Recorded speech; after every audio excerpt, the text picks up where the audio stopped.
இப்போது எனக்கு தெரியும், இந்த நாட்களில் பொருளாதாரம் வீழ்ச்சியடைந்துள்ளதாக கூறப்படுகிறது. அது உங்களுக்கு கேட்கின்றதல்லவா? எங்களை விட்டு செல்லுமாறு கூறுகின்றார்கள், சரியா? பொருளாதாரத்தை வீழ்த்திய அந்த நபர்களிடமே ஆலோசனைகளை பெறுவது நல்லதா? அவர்களின் ஆலோசனைகளை பெற்றுக்கொள்ள வேண்டுமா? இவ்வாறானதொரு நெருக்கடியின் போது இதனை எவ்வாறு கட்டுப்படுத்துவது என்று அவர்களுக்கு தெரியுமா? அவர்களுக்கு என்ன தெரியும் என்று கூறவா? ஓடிப்போய் ஒழிந்து கொள்ளவே அவர்களுக்கு தெரியும். நாங்கள் வீழ்ச்சியடைந்திருந்து பொருளாதாரத்தை கணிசமானதொரு வளர்ச்சி பாதைக்கு கொண்டு வந்துள்ளோம். அதன்படி பார்த்தால் திரைசேரியின் வருமானம் 2025ஆம் ஆண்டில் தேசிய உற்பத்தி அடிப்படையில் 16.7% இருந்தது. அப்படியென்றால் 30 வருடங்களுக்கு பின்னரே இவ்வளவு பெரிய வருமானம் ஈட்டப்பட்டுள்ளது. அது முக்கியமான விடயம் இல்லையா? சுமார் 30 வருடங்களின் பின்னரே இவ்வளவு பெரிய வருமானம் ஈட்டப்பட்டுள்ளது. இதனால் திரைசேரிக்கு வருமானம் வந்து கொண்டிருக்கிறது. 2022 2023 காலப்பகுதியில் திரைசேரியில் பணம் இருக்கவில்லை. திரைசேரி கணக்கில் இருந்தது ஒரு ஓடி மாத்திரமே. அது ஒரு வங்கி பற்று. அந்த ஓடியின் அளவு 80,000 கோடி ரூபாவாகும். இப்போது நாங்கள் என்ன செய்தோம்? எமது திரைசேரியில் சுமார் 1 லட்சம் கோடி ரூபாய் சேமிப்பு காணப்பட்டது. இப்போது அது சற்று குறைவடைந்துள்ளது. டிட்வா புயலுக்காக செய்த செலவுகளினால் இந்த தொகை சற்று குறைவடைந்துள்ளது. ஆனால் ஒரே நேரத்தில் சுமார் 1 லட்சம் கோடி ரூபாய் வைப்பு எமது கணக்கில் இருந்தது. அது முக்கியமானதொன்றல்லவா? பல தசாப்தங்களுக்கு பின்னர் பாரிய வருமானத்தை நாங்கள் பதிவு செய்துள்ளோம். அது ஒரு முக்கியமான காரணியாகும். இரண்டாவது விடயம், எமது வருமானத்துக்கும் செலவுக்கும் இடையிலான இடைவெளி. அதனை நாங்கள் வரவு செலவு துண்டு விழும் தொகை என்று சொல்லுவோம். இப்போதும் எமக்கு வருமானத்தை விட செலவு அதிகமாகவே காணப்படுகிறது. அது உண்மைதான். ஆனால் வருமானத்தை விட செலவு அதிகமாக இருக்கும் அந்த இடைவெளியை நாங்கள் படிப்படியாக குறைத்து வருகின்றோம். அது முக்கியமானது. 5% கீழ் இருந்தால் அதனை ஒரு உகந்த மட்டமாக கருதுவார்கள். 1957ஆம் ஆண்டிலிருந்து ஒவ்வொரு முறையும் வரவு செலவு திட்டத்தை தயாரிக்கும் போது துண்டு விழும் தொகை 5% கீழ் கொண்டு வருவோம் என்று ஒவ்வொரு நிதியமைச்சரும் கூறுவார்கள். ஆனால் ஆண்டு நிறைவடையும் போது சில வருடங்களில் அது 10.8%, 8.8% காணப்படும். ஒருபோதும் இலக்கை அடையவில்லை. ஆனால் முதல் முறையாக என்ன நடந்துள்ளது தெரியுமா? 1957ஆம் ஆண்டுக்கு பின்னர் மிக குறைந்த வரவு செலவு திட்ட துண்டு விழும் தொகை 2.3% பதிவு செய்யப்பட்டுள்ளது. 5% பெற்றுக்கொள்ளவே போராடினோம். ஆனால் கிடைத்துள்ள பெறுபேறு 2.3%. எனவே 1957க்கு பின்னர் மிக குறைந்த துண்டு விழும் தொகை என்ற நிலையை நாங்கள் அடைந்துள்ளோம். அது மிக முக்கியமான ஒரு காரணியாகும்.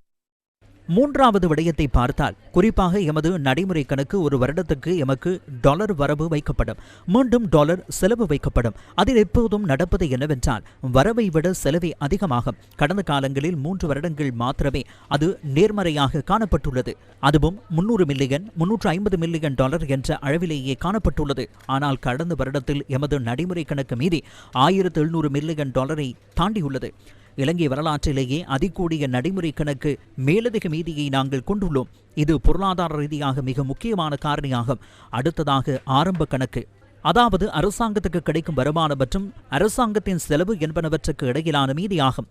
இதில் கடனுக்கான வட்டி கொடுப்பனவுகள் உள்ளடக்கப்பட மாட்டாது. கடனுக்கான வட்டி கொடுப்பனவுகளை தவிர்த்து பார்ப்பது ஏன்? அவை பழைய கடன்கள், பழைய கடன்களுக்குரிய வட்டிகள். எனவே ஆரம்ப கணக்கு என்பது கடன் வட்டி கொடுப்பனவுகளை தவிர்ந்த ஏனைய செலவுகளுக்கு பின்னரான சேமிப்பாகும். எமது வருமானத்திலிருந்து கடன் வட்டி தவிர்ந்த ஏனைய செலவுகளை பார்க்கும் போது சர்வதேச நாணய நிதியம் எங்களை 2.3% மேலதிக இருப்பை கண்டிப்பாக வைத்திருக்க வேண்டும் என கூறியிருந்தது. அதுதான் அவர்களுடனான எமது உடன்பாடு. ஆனால் நினைவில் வைத்துக் கொள்ளுங்கள், கடந்த வருடம் எமது ஆரம்ப கணக்கின் மீதி இலங்கை வரலாற்றிலேயே அதிகூடிய அளவாக 5.4% காணப்பட்டது. அது இலக்கை விட 2 மடங்காக. நாங்கள் காட்ட வேண்டியிருந்தது 2.3%. அதாவது இந்த அனைத்து காரணிகளின் மூலமும் எமக்கு என்ன நடந்துள்ளது? இந்த அனைத்து காரணிகளின் மூலமாகவும் நாங்கள் பொருளாதாரத்தை ஒரு உகந்த மட்டத்திற்கு கொண்டு வந்துள்ளோம். இருப்பினும் எமக்கு சில சவால்கள் காணப்பட்டன. முதலாவது சவால், அமெரிக்க ஜனாதிபதி ட்ரம்ப் தனது பொருளாதார கொள்கைகளின்படி அமெரிக்காவுக்குள் இறக்குமதி செய்யப்படும் ஏனைய நாடுகளின் பொருட்களுக்கு பாரிய அளவில் மேலதிக வரிகளை விதிப்பதாக கூறினார். எனவே பலர் இப்போது நாடு வீழ்ச்சியடைய போகிறது என்று கூறியிருந்தார்கள். நினைவிருக்கிறதா? விழும் நாள் எப்போது வரும் என்று கேட்டார்கள். நாங்கள் என்ன செய்தோம்? அமெரிக்காவுடன் வெற்றிகரமாக பேச்சுவார்த்தைகளை நடத்தினோம். இன்றும் பேச்சுவார்த்தைகள் முன்னெடுக்கப்படுகின்றன.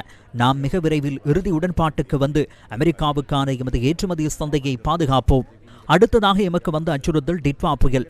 தற்போது உலக வங்கியினால் சமர்ப்பிக்கப்பட்டுள்ள அறிக்கைகளின்படி எமக்கு நினைவுக்கு வரும் மிகப்பெரிய பேரழிவு சுனாமி. ஆனால் பொருளாதாரத்திற்கு கூடிய பாதிப்பை ஏற்படுத்தியது இந்த டிட்வா புயலாகும். இது தேசிய உற்பத்தியில் சுமார் 3% பாதிப்பை ஏற்படுத்தியுள்ளது. பொதுவாக $3 பில்லியன் அதிகமான பாதிப்பு இந்த டிட்வா புயலினால் எமக்கு ஏற்பட்டுள்ளது. பொருளாதாரத்திற்கு ஏன் இவ்வளவு பெரிய பாதிப்பு? ஒரு பரந்த நிலப்பரப்பு வெள்ளத்தில் மூழ்கியது. 6000 வீடுகள் முற்றாக அழிந்தன. நாங்கள் டிட்வா நிவாரணம் மற்றும் மறுசீரமைப்பு பணிகளுக்காக 50,000 கோடி ரூபாவை ஒதுக்கினோம். ஒப்பீட்டளவில் பார்த்தால் ரம்புக்கணையிலிருந்து கலகெதர் வரையிலான அதிவேக நெடுஞ்சாலைக்கு 120 பில்லியன் செலவாகிறது. குருநாகலிலிருந்து தம்புள்ளி வரையிலான அதிவேக நெடுஞ்சாலைக்கு சுமார் 150 பில்லியன் செலவாகிறது. ஆனால் டிட்வா செலவு 500 பில்லியன் ஆகும். உங்களால் கற்பனை செய்து பார்க்க முடிகிறது அல்லவா? அது எமது பொருளாதாரத்துக்கு விழுந்த மிகப்பாரிய தாக்கமாகும். பொருளாதாரத்தின் இறுதி காலாண்டில் பொருளாதார வளர்ச்சி வீழ்ச்சியடையும் என்று பலர் நினைத்தார்கள். இந்த அரசாங்கத்தை வீழ்த்த வேண்டியது யாருக்கு? இந்த அரசாங்கத்தை துரத்த வேண்டியது யாருக்கு? இந்த நாட்டு மக்களுக்கு இந்த அரசாங்கத்தை துரத்த வேண்டிய தேவையில்லை. இந்த அரசாங்கத்தை துரத்த வேண்டிய தேவை திருடர்கள், மோசடிக்காரர்கள், குற்றவாளிகளுக்கே காணப்படுகிறது. அதனை நினைவில் வைத்துக் கொள்ளுங்கள். எனவே இந்த அரசாங்கம் பல தசாப்தங்களுக்கு அசைக்க முடியாது. அதனை மட்டும் நினைவில் கொள்ளுங்கள். பல தசாப்தங்களுக்கு அசைக்க முடியாது.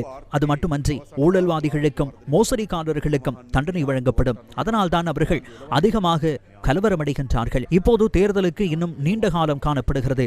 ஆனால் அவர்கள் எப்போதும் பிரச்சனையை ஏற்படுத்துகின்றார்கள். ஏன் எப்போதும் பிரச்சனையை ஏற்படுத்துகின்றார்கள்? தங்களுக்கு எதிரான குற்றச்சாட்டுகள் நீதிமன்றங்களில் விசாரணைகளுக்கு எடுத்துக்கொள்ளப்படும் என்பதனால் அவர்கள் இவ்வாறு பிரச்சனைகளை தோற்றுவிக்கிறார்கள். விசாரணை செய்யப்படுவதை அவர்கள் அறிவார்கள். அதனால் தான் அவர்கள் இந்த குழப்பத்தை ஏற்படுத்த விரும்புகின்றார்கள். நாங்கள் குழப்பமடைய மாட்டோம்.